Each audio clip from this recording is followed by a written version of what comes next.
So since the last time I've done one of these, Mourinho's been sacked, Hilling's been appointed as new manager, Cesc Fabregas wants to go court, and Didier Drogba could be on his way back again. Hey guys, what's up? Son of Chelsea, back here again for 100% Chelsea for another edition of Let's Talk Chelsea. Let's call this the Christmas edition of Let's Talk Chelsea, but we're going to have to talk about some stuff that isn't very Christmassy, isn't very uplifting.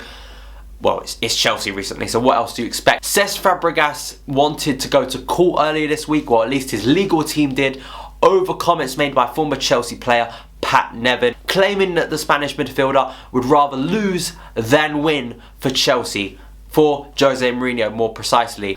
Cesc Fabregas has been the target of much criticism this season from Chelsea fans, and to be honest has been claimed to be the leader of a revolt, if you want to put it that dramatically. Personally, I think if Cesc Fabregas truly was against Jose and he's been putting this all on as an act about being for Jose Mourinho and being in support of him, then he should receive an Oscar. No, not that Oscar, this Oscar. To be honest, I don't know what more Cesc Fabregas has to do. He's clearly taken these claims seriously from Pat Nevin. I'm quite surprised by Pat because I think he is a very reliable and intelligent, one of the best pundits out there, especially with Chelsea. He talks a lot of sense. I don't think he'd make that claim unless he had actual knowledge about it, in my opinion, and I think it's quite extraordinary for Pat Nevin, especially considering the reaction of Cesc and also the reaction of Pat Nevin himself apologising to Cesc Fabregas after Cesc threatened to take legal action, and Cesc Fabregas now has accepted that apology. Next is transfer news, and apparently Jamie Vardy is being targeted by Chelsea as the main striker that Chelsea want to sign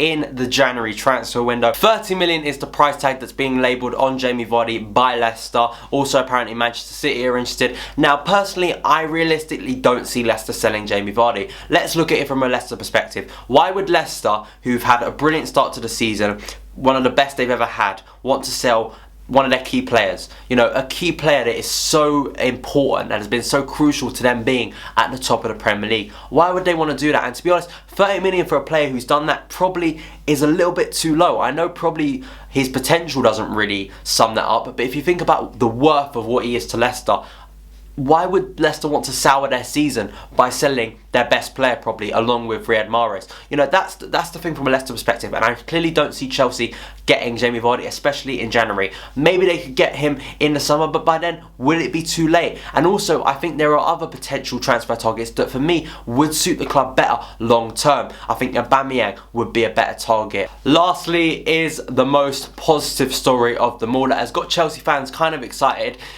is the rumoured return of Didier Drogba. Gus Hiddink really wants Didier Drogba in his staff going forward, in his coaching staff, and to be honest, I feel this could be a massive signing for Chelsea. Yes, I think this probably could be a big of a signing as someone who you put out on the pitch, because I think Didier Drogba, mentality wise, knowing what the club was, also reading up on him, what he done last season, really being that middleman between Mourinho and the players. Some of the players like Eden Hazard, who really looked up to Drogba as a role model, I think that helps him, and also because of the fact he knows so much about the club. Really, JT is the only one left, and I've talked about this before, about maybe that's the problem. There is no leaders really anymore other than JT in that dressing room who truly know what it's like to be a Chelsea player. And Didier Drogba, with his experience, with his positivity, with the connection he has with those players, can hopefully make something happen, can hopefully bring some positivity and energy back into that dressing room. So for me, this is a big deal. Montreal Impact and Chelsea have apparently made contact for this deal to happen, so let's hope we can get it over the line.